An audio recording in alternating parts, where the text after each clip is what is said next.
Doon na nabuhay ang galit ni Quiroga at wala sa sariling hinugot mula sa bulsa ang mahiwagang pulang bato at sinugod si Tasyo.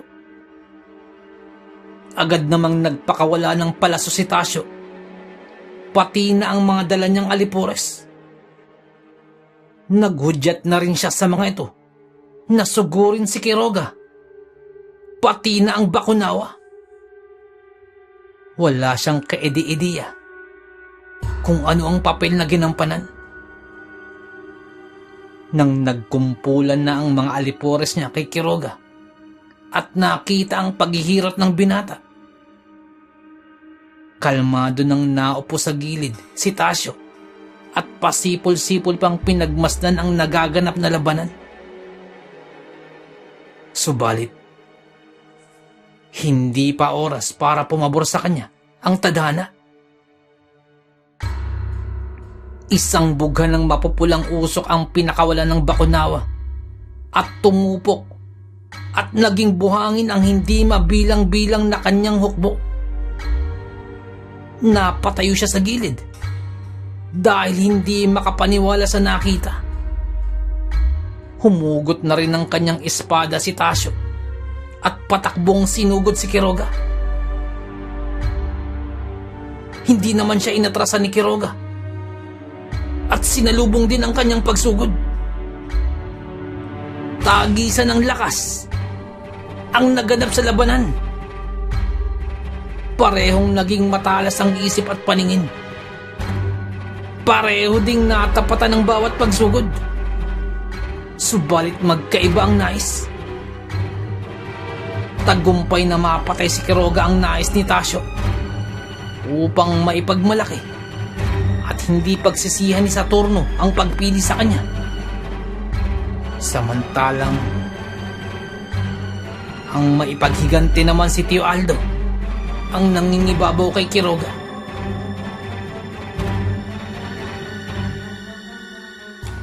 Sa tingin mo ba, makakaya mo ko? Ha? Wika ni Tasyo na may ganap ang pagtawanan si Quiroga. Hindi na nagsalita pa si Quiroga at napatiimbagang na lamang at mas lalong hinigpitan ng paghawak sa espada. Mas pinaigting pa ng dalawa ang labanan na pati buhangin ay nagsipagliparan na sa bawat paghakbang ng kanika nilang mga paa. Umaalingaw-ngaw pa ang bawat kalansing ng mga espada at sa uli ay hindi nakaligtas si Tasyo nang madapisan sa bandang mata. Natigil sila ron at sumiklab pa ng husto ang galit ni Tasyo dahil nalamangan. Nang makita ni Quiroga na masyado pang abala sa pagdamdam ng sugat si Tasyo, palihim siyang sumugod hanggang sa nagawang ibaw ng espada sa bandang dibdib ni Tasyo. Hindi naman makapaniwala si Tasyo sa nangyari at napatingin na lamang kay Quiroga habang paunti-unting nawawalan ng hininga. Sa tingin mo ba, nagtagumpay ka na sa labanang ito? Nakangisip ang tanong ni Tasyo, sabay bulwak ng dugo. Idiniin pang lalo ni Quiroga ang pagbaon ng espada. Subalit nagulat na lamang siya nang biglang mawala si Tasyo at paglingon niya, sumalubong ang espada nito at tumagos sa kanyang tiyan. Napalood na lamang si Quiroga at napahawak sa sugat ang tiyan. Hindi akalain na gano'n ang mangyayari. Humagalpak naman ang tawa si Tasyo nang mabitiwan na ni Quiroga ang espada. Pinagtawanan niya ng pinagtawanan. Ngunit biglang natigil ng sumugod ang bakunawa. Sa puntong yun, silang dalawa na naman ang naglaban. Ngunit hindi mapantay ni Tasyo ang lakas ng bakunawa na naging dahilan ng pagkaputol ng kanyang hininga. Saksi pa si Quiroga sa kung paano natunaw ang katawan ni Tasyo dahil sa mapupulang usok na ibinuga ng bakunawa. Ngunit ilang sandali pa'y namataan nila itong nakatindig muli sa bandang unahan. Buhay na buhay. Hindi makapaniwala si Quiroga nang mamataan ang bulto ni Tasyo sa hindi kalayuan. Buhay na buhay ito. Walang ni anumang sugat. Nakapaskil din ang malademonyong ngiti at ang halakhak nito na nagpapahiwatig ng kanyang kademonyuhan. Inabot ni Quiroga ang espada at sinubukang tumayo. Subalit napapaluhod lamang dahil sa sugat sa tiyan. Nang makita ayon ng bakunawa, agad netong hinipan si Quiroga na agad namang nagpahilom sa kanyang sugat. Dahil sa tulong ng bakunawa, muling tumindig si Quiroga at nagmamadaling binagtas ang distansyang namamagitan sa kanila ni Tasyo. Naging alerto naman si Tasyo at sinalubong ang pagsugod ni Quiroga.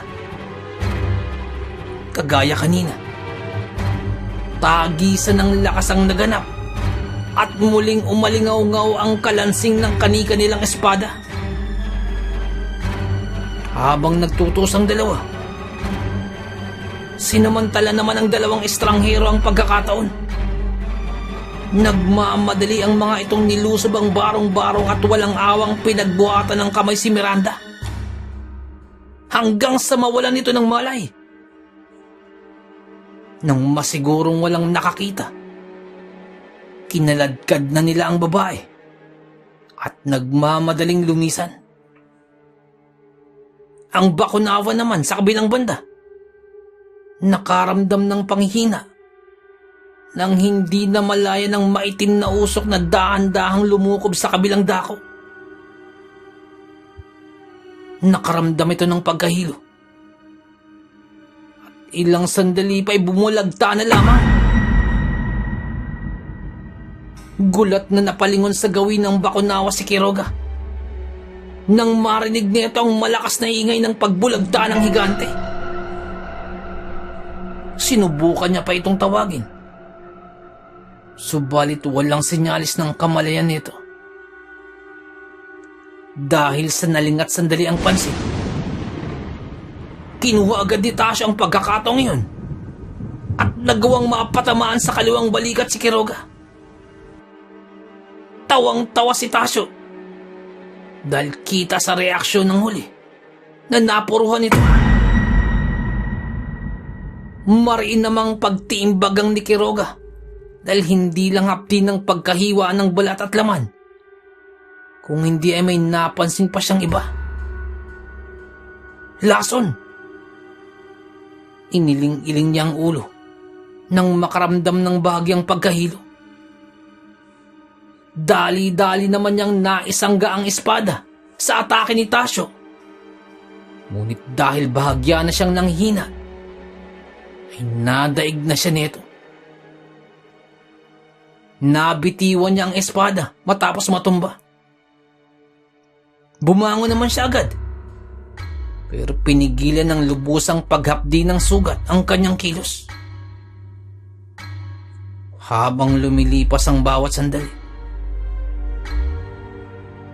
namamanhid ang sugat ang balikat ni Quiroga at unti-unting naninigas na parabang napaparalisa. Sinamantala yun ni Tasyo at sumugod. Pero hindi pa tuluyang nanghihina si Quiroga para hayaan siya. Muling napahigpit ang hawak ni Quiroga sa espada at ipinangsangga ito sa pagsugod ni Tasyo. Sa abot ng matitira niyang lakas, tinapatan at nilabanan niya ito. Pero sa puntong ito, hindi na niya gaanong natatapatan si Tasyo dahil sa sugat sa kanyang balikat. At sa paglipas pa ng bawat segundo ay mas lalong humahapdi, namamanhid, naninigas hanggang sa hindi na maigalaw pa ang kaliwang braso. Hanggang sa naging bato na ito. Sa paghampas ng espada ni Tasyo, nabitiwan na ni Quiroga ang espada at napaluhod. Mas nanghina na ang kanyang katawan kumpara nung una. Hirap na siyang iangat ang paningin at bahagyang umiikot na ito. Damang-dama naman niya na parang may kung anong dumaloy sa sugat patungo sa bawat ugat ng kanyang katawan. Bagay na tiyak siyang dahilan ng sitwasyon niya ngayon. Huminto naman muna saglit si Tasyo at nagsayang ng oras sa pagbato ng mga salita. Tingnan mo nga naman. Panimula nito. At naupo pa sa buhanginan sa tapat ni Quiroga. Patumba na ang tinitingalang tagapagligtas ng mundo. Napapatiimbagang na lamang si Quiroga at nagpumilit pa rin tumayo. Ngunit sa tuwing tatangkain niya, napipigilan siya ng matinding sakit mula sa kanyang sugat. Nang sulyapan niya ito, mas lumaki ang sugat kumpara sa laki nito. Na parang bang may kung anong nagpapalaki rito. Ilang sandali pa'y napaubo na siya at panay dugo ang lumabas. At naramdaman ng paggalaw ng kung ano sa kanyang sugat. Nanghihina na rin ang kanyang baga dahil sa kaunting hanging pumapasok sa katawan. Bumibilis na ang tibok ng kanyang puso. Ilang sandali pa'y namamanid na ang kalahati ng kanyang katawan.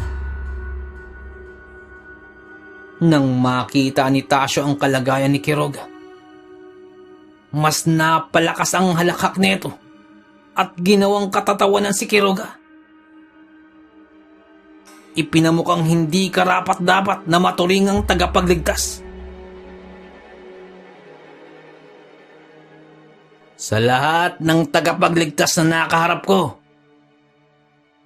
ikaw lang ang bukod tanging napakahina.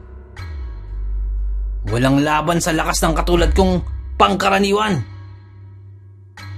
Singal ni Tasyo at pinagtatadyakan si Quiroga. Ibinuhos ni Tasyo ang lahat ng galit sa kanyang kalooban at itinodo ang pagbubugbog kay Quiroga. Bukod sa ingay ng tadyak at pagdampi ng lakas niya sa katawan ng huli, langit-ngit ng pot pa ang maririnig. Dahil sa inyong tagapagligtas, nasira ang angka namin. Dahil sa walang kasiguraduhan na nagbabalat kayong katulad mo. Napilitang umalib sa kampo ni Saturno ang lahat ng angkan ko. Mula bata hanggang sa pinakamatanda sa amin. Mula pa sa unang tagapagligtas, nakakapit na sa patalim ni Saturno ang buhay namin. Paglalabas ng sama ng loob ni Tasyo at lalo pang ibinuhos ang galit, naiharang na lamang ni Quiroga ang kanang kamay sa kanyang mukha at pilit iniinda ang sakit sa mga ibinatong lakas ni Tasyo. Katulad ng ibang ordinaryong aliporas ni Saturno, nauunawaan ni Quiroga ang walang pagpipilian nila sa buhay upang makatakas man lamang sa kapangasan ni Saturno. Napilitan silang umanib, nagpasailalim sa mapanipulang kapangyarihan nito. Hindi niya magawang masisi si Tasyo kung bakit ganun na lamang ang galit sa kanya. Dahil hindi naman ibig sabihin na kapag tagapagligtas na at pinili ng propesiya ay nangangahulugang walang kapalpakang makakasalubong sa mahaba-habang labanan sa pagitan ng kalaban. Tulad pa rin ito ng ordinaryong mamamayan ng Isla Pula na nadadapa sa araw-araw na paghakbang.